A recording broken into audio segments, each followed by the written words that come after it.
ನಮಸ್ಕಾರ ಫ್ರೆಂಡ್ಸ್, ನೀವು ನೋಡ್ತಾ ಇದ್ದೀರಾ Aishu Sharan lifestyle YouTube channel. ಮೊಟ್ಟೆನ ನೀವು ಈ ರೀತಿ ಮಸಾಲ ಮಾಡಿಕೊಂಡು ಒಂದು ಸಲ ಟ್ರೈ ಮಾಡಿ ನೋಡಿ. ಟೇಸ್ಟ್ ಅಂತ ತುಂಬ ಚೆನ್ನಾಗಿರುತ್ತೆ. ಇದನ್ನು ನಾವು ಚಪಾತಿಗಾಗಲೂ ಅನ್ನಕ್ಕಾಗಲಿ ತುಂಬ ಟೇಸ್ಟಾಗಿರುತ್ತೆ. ಇದನ್ನು ಮಾಡೋದಕ್ಕೆ ಫಸ್ಟಿಗೆ ಮೊಟ್ಟೆನ ವಾಶ್ ಮಾಡಿಕೊಂಡು ಒಂದು 8 ನಿಮಿಷ ಮೊಟ್ಟೆನ ಚೆನ್ನಾಗಿ ಬೇಯಿಸಿ ಇಟ್ಕೊಳ್ಬೇಕು. ಒಂದು ಜಾರಿಗೆ ಸ್ವಲ್ಪ ಕರಿಬೇವಿನ ಸೊಪ್ಪು, ಒಂದು 5ರಿಂದ 6 ಹಸಿಮೆಣಸಿನ್ಕಾಯಿ, ನಿಮ್ಮ ಖಾರ ಎಷ್ಟು ಬೇಕೋ ಅಷ್ಟು ತಗೊಳ್ಳಿ, ಸ್ವಲ್ಪ 1 ಇಂಚಷ್ಟು ಜಿಂಜರ್, 2 ಹಣ್ಣಾಗಿರೋ ಟೊಮೆಟೊ, ಆಮೇಲೆ ಸ್ವಲ್ಪ ಒಂದು ಕೈ ಹಿಡಿಯಷ್ಟು ಕೊತ್ತಂಬರಿ ಸೊಪ್ಪು, ಒಂದು ಕೈ ಹಿಡಿಯಷ್ಟು ಪುದೀನ ಸೊಪ್ಪು, ಇದನ್ನೆಲ್ಲ ಹಾಕ್ಕೊಂಡು ಚೆನ್ನಾಗಿ ಪೇಸ್ಟ್ ಮಾಡ್ಕೋಬೇಕು. ಇದಾದಮೇಲೆ ಗ್ಯಾಸ್ ಮೇಲೆ ಒಂದು ಪ್ಯಾನ್ನ ಇಟ್ಕೊಂಡು ಎಷ್ಟು ಬೇಕೋ ಅಷ್ಟು ಆಯಿಲ್ನ ಆ್ಯಡ್ ಮಾಡ್ಕೊಳ್ಳಿ. ಆಯಿಲ್ ಬಿಸಿ ಆದಮೇಲೆ ಬೆಳ್ಳುಳ್ಳಿನ ಚಿಕ್ಕ ಚಿಕ್ಕದಾಗಿ ಕಟ್ ಮಾಡ್ಕೊಂಡಿದ್ದೀನಿ, ಅದನ್ನು ಸೇರಿಸ್ಕೊಂಡು ಆಮೇಲೆ 2 ಈರುಳ್ಳಿನ ಚಿಕ್ಕ ಚಿಕ್ಕದಾಗಿ ಕಟ್ ಮಾಡಿಕೊಂಡು ಅದನ್ನು ಕೂಡ ಸೇರಿಸ್ಕೊಳ್ಬೇಕು. ಇದೆಲ್ಲ ಮಾಡಬೇಕಾದ್ರೆ ಗ್ಯಾಸಿದ್ದು ಫ್ಲೇಮು ಸಿಮ್ಮಲ್ಲೇ ಇರಬೇಕು. ನೀರುಳ್ಳಿ ಈಗ ಪಿಂಕಿಶ್ ಆಗೋ ತನಕ ನಾವು ಬಾಡಿಸ್ಕೊಳ್ಬೇಕು. ನೀರುಳ್ಳಿ ಚೆನ್ನಾಗಿ ಬಾಡಿದ ಮೇಲೆ ಒಂದು 2ರಿಂದ 3 ನಿಮಿಷ ಆಗುತ್ತೆ. ನೀರುಳ್ಳಿ ಚೆನ್ನಾಗಿ ಫ್ರೈ ಆದಮೇಲೆ ಒಂದು ಚಿಟಿಕೆಯಷ್ಟು ಅರಿಶಿನ ಪೌಡರ್ನ ಹಾಕ್ಕೊಂಡು ಚೆನ್ನಾಗಿ ಫ್ರೈ ಮಾಡ್ಕೋಬೇಕು. ಅಂದರೆ ಒಂದು 30 ಸೆಕೆಂಡ್ ಆದರೆ ಸಾಕು. ಆಮೇಲೆ 2 ಸ್ಪೂನಷ್ಟು ಕಾಶ್ಮೀರಿ ರೆಡ್ ಚಿಲ್ಲಿ ಪೌಡರ್ನ ನಾವು ಆ್ಯಡ್ ಮಾಡ್ಕೋಬೇಕು. ಇದು ಚೆನ್ನಾಗಿ ಕಲರ್ ಕೊಡುತ್ತೆ, ಟೇಸ್ಟ್ ಕೂಡ ತುಂಬ ಚೆನ್ನಾಗಿರುತ್ತೆ. ನಿಮಗೆ ಖಾರ ಜಾಸ್ತಿ ಬೇಕಾಗಿದ್ದರೆ ಇನ್ನೊಂದು ಸ್ವಲ್ಪ ಖಾರದ ಪುಡಿ ಹಾಕ್ಕೊಳ್ಳಿ. ಆಮೇಲೆ ಒಂದು ಅರ್ಧ ಸ್ಪೂನಷ್ಟು ಗರಂ ಮಸಾಲನ ಹಾಕ್ಕೊಳ್ಬೇಕು. 1 ಸ್ಪೂನಷ್ಟು ಜಿಂಜರ್ ಗಾರ್ಲಿಕ್ ಪೇಸ್ಟ್ನ ಹಾಕ್ಕೊಳ್ಬೇಕು.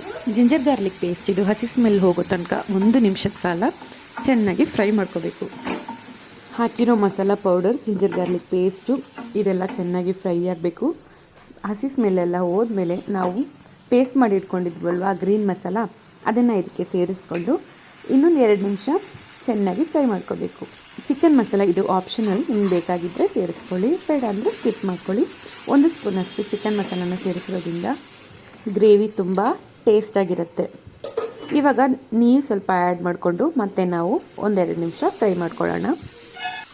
ಗ್ರೇವಿ ಮೇಲ್ಗಡೆ ಎಣ್ಣೆ ತೇಲ್ತಾ ಬರಬೇಕು. ಎಣ್ಣೆ ಕಾಣೋ ತನಕ ನಾವು ಚೆನ್ನಾಗಿ ಫ್ರೈ ಮಾಡ್ಕೋಬೇಕು. ರುಚಿಗೆ ತಕ್ಕಷ್ಟು ಉಪ್ಪನ್ನ ಆ್ಯಡ್ ಮಾಡ್ಕೊಳ್ಳಿ. ಉಪ್ಪನ್ನ ಆ್ಯಡ್ ಮಾಡಿಕೊಂಡು ಚೆನ್ನಾಗಿ ಮಿಕ್ಸ್ ಮಾಡಿಕೊಂಡು ಇವಾಗ ಲಾಸ್ಟಿಗೆ ನಾವು ಬೇಯಿಸಿಟ್ಟಿರೋ ಮೊಟ್ಟೆನ ಒಂದೊಂದಾಗಿ ಸ್ವಲ್ಪ ಡೀಪಾಗಿ ಕಟ್ ಮಾಡ್ಕೊಳ್ಳಿ. ಹಂಗೆ ಕಟ್ ಮಾಡ್ಕೊಳ್ಳೋದ್ರಿಂದ ಮೊಟ್ಟೆ ಒಳಗಡೆ ಎಲ್ಲ ಮಸಾಲ ಹೋಗಿ ಸೇರುತ್ತೆ. ಮೊಟ್ಟೆ ಹಾಕಿ 1 ನಿಮಿಷ ಮೀಡಿಯಮ್ ಫ್ಲೇಮಲ್ಲೇ ಇಟ್ಕೊಂಡು ಚೆನ್ನಾಗಿ ಫ್ರೈ ಮಾಡ್ಕೊಳ್ಳೋಣ.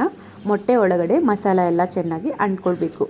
ಗ್ರೇವಿ ಸ್ವಲ್ಪ ತಿಕ್ಕಾಗಿದೆ, ನಿಮಗೆ ನೀರಾಗಿ ಬೇಕಾಗಿದ್ದರೆ ಸ್ವಲ್ಪ ವಾಟರ್ನ ಆ್ಯಡ್ ಮಾಡ್ಕೊಳ್ಳಿ. ಇಲ್ಲಾಂದರೆ ತಿಕ್ಕಾಗಿದ್ದರೆ ಚಪಾತಿಗೆಲ್ಲ ತುಂಬ ಚೆನ್ನಾಗಿರುತ್ತೆ. ಯಾವುದೇ ಚಿಕನ್ ಸಾರಿಗೂ ಕಡಿಮೆ ಇಲ್ಲದೆ ಇರೋ ರೀತಿ ಟೇಸ್ಟ್ ಇರುತ್ತೆ, ತುಂಬ ಚೆನ್ನಾಗಿರುತ್ತೆ. ಮಕ್ಕಳಿಗೆಲ್ಲ ತುಂಬ ಇಷ್ಟ ಆಗುತ್ತೆ. ಇದನ್ನು ನಾವು ಚಪಾತಿಗಾಗಲಿ ಅನ್ನಕ್ಕೆ ಕೂಡ ಅಷ್ಟು ಚೆನ್ನಾಗಿರುತ್ತೆ. ಇದನ್ನು ಒಂದು ಸಲ ನೀವು ಯಾವತ್ತಾದರೂ ಮೊಟ್ಟೆ ಸಾರು ಮಾಡಬೇಕಾದ್ರೆ ಇದನ್ನು ಟ್ರೈ ಮಾಡಿ ಹೇಗಿದೆ ಅಂತ ಕಮೆಂಟಲ್ಲಿ ತಿಳಿಸಿ. ಓಕೆ ಫ್ರೆಂಡ್ಸ್, ಈ ವಿಡಿಯೋ ನಿಮಗೆ ಇಷ್ಟ ಆಗಿದರೆ ಲೈಕ್ ಮಾಡಿ, ಶೇರ್ ಮಾಡಿ, ಸಬ್ಸ್ಕ್ರೈಬ್ ಮಾಡಿ, ಸಪೋರ್ಟ್ ಮಾಡಿ.